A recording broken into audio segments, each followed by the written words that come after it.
që ka hasur ka qenë në kundërshtimi i Zelenskit, ka pas kundërshtim në atë që ka qenë në takimin e parë, ka pasur kundërshtim në takimin e dytë, që erdhën dhe liderët e BE-s dhe kundërshtim nuk pati edhe deklarat për mediat, edhe në fakt ishte një takim që u zbardh më së shumti nga burimet mediatike ku tha se u fol sërish për shkëmbim territorësh.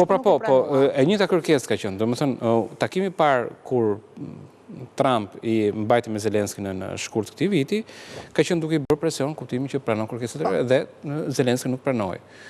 Pati një takim të Trumpit me Putinin në Alask, në të cilin kërkesat e Putinit ishin një lloj. Dhe Zelenskij, që erdhi prap pas këtij takimi, bile erdhi me liderat evropian në tavolinën e bisedimeve, prap nuk pranoi për lëshim territori. Pati një bisedë telefonike para javës kaluar, në të cilën Putini prap kërkon pak a shumë po të njëjtën gjë dhe Zelenskij prap nuk pranoi. Pra, në çdo rast është gjetur përpara pamundësisë për t'i dhënë një zgjidhje situatës, duke qenë se kërkesat e Rusisë janë kërkesa maksimaliste, dhe në ana tjetër Ukraina nuk pranon që të heqë dorë.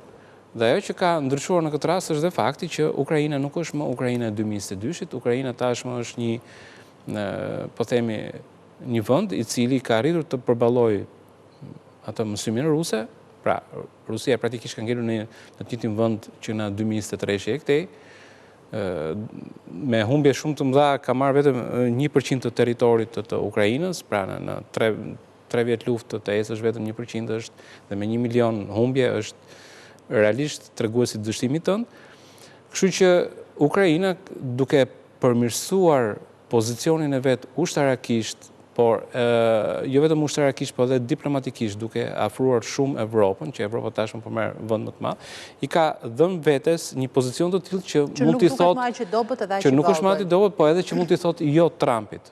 Pra që unë nuk do të lëshoj këtë territor dhe në një farë mënyrë e detyronte Trump që pastaj për të gjetur zgjidhje situatës të rrisi tashmë presionin mbi Rusinë. Tani ky është presion apo ndryshim qëndrimi dhe kursi? Se është, domethënë, ne nuk e mohojmë dot që Trumpi gjithmonë ka patur një qasje pozitiviste në drejtim të Putinit, në të gjitha takimet, qëndrimet që ka patur me të. Që ka pasur qëndrime pozitive ndaj Putinit në kuptimin jo vetëm ndaj Putinit, por edhe ndaj çështjes së Ukrainës, ka pasur një qëndrim paksa ndryshe në anën e Bidenit. Bideni ka qenë ai i cili e ka ndihmuar Ukrainën, e ka penguar në disa drejtime, po e ka ndihmuar praktikisht me ndihmë ushtarake edhe me po themi me ndihmë financiare për balancimin e buxhetit, se janë 2 komponentë të ndihmës. Por në ana tjetër nuk i ka dhënë të drejtë Ukrainës për shkak që të godasë brenda territorit rus, nuk i ka dhënë armë të avancuara etj. Pra, ka pasur ndihmë, po thjesht është përkthyer në vlerë monetare në fundit. Trump ka pasur qëndrimin që ne jemi duke harxuar shumë lekë për Ukrainën, edhe unë do e mbaroj këtë punë direkt. Shpejt e shpejt. Bile do gjethe në zgjidhje mendoj lekë për ne.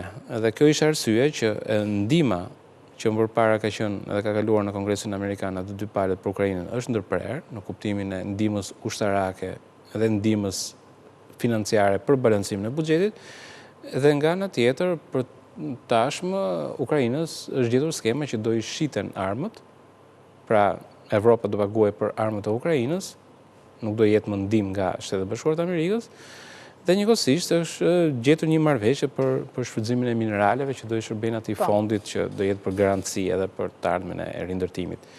Kështu që pozicioni i Trumpit më tepër ka qenë i përqendruar te fakti që gjatë fushatës te fakti që ne jemi duke harxuar lekë edhe unë do i gjej zgjidhjen shpejt. Këtë pjesën e lekëve e ka zgjidhur në kuptimin që nuk është duke harxuar në drejtim.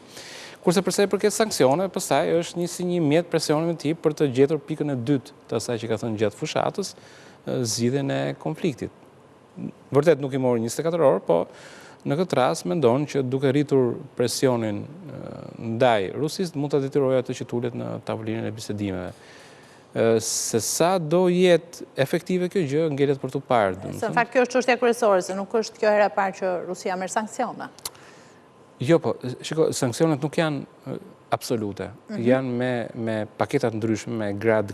Për shumë, Evropa është paketa e 9, po themi. Të thuash shne paketa e 9, po jo, se nuk i bëjnë sanksionet në mënyrë absolute, nuk do të kanë të bëj fare me ty. Fillon paketa e parë në të cilën futen disa institucione dhe disa lëndë të para, pastaj fillon paketa e dytë, etj. Ndikimi mund të jetë, ndikimi më të madh fatikisht sanksioneve do e kishte sikur të ishte Evropa dhe pa aq serioze në drejtim të sanksioneve, sepse një pjesë e mirë e bizneseve të Evropës kanë arritur të shmangin këto sanksione duke kaluar nëpërmjet tregtisë me republikat e tjera, nëpërmjet rritjes tregtisë me Kazakistanin apo Uzbekistanin. Pra nuk bën tregti direkt me Rusin, po bën tregti nëpërmjet këtij kanalit pasëm. Kështu që kjo i ka dhënë mundësi në një farë mënyre Rusisë që të mos preket aq shumë. Jo se nuk është prekur, sepse ekonomia ka kaluar në ekonomi lufte, pra shumica e shpenzimeve shkojnë për ushtrinë dhe normalisht preket, por fakti që nuk ka pasur këtë bllokim total nga ana e perëndimit e ka bërë që Rusia të menaxhojë situatën në ana financiare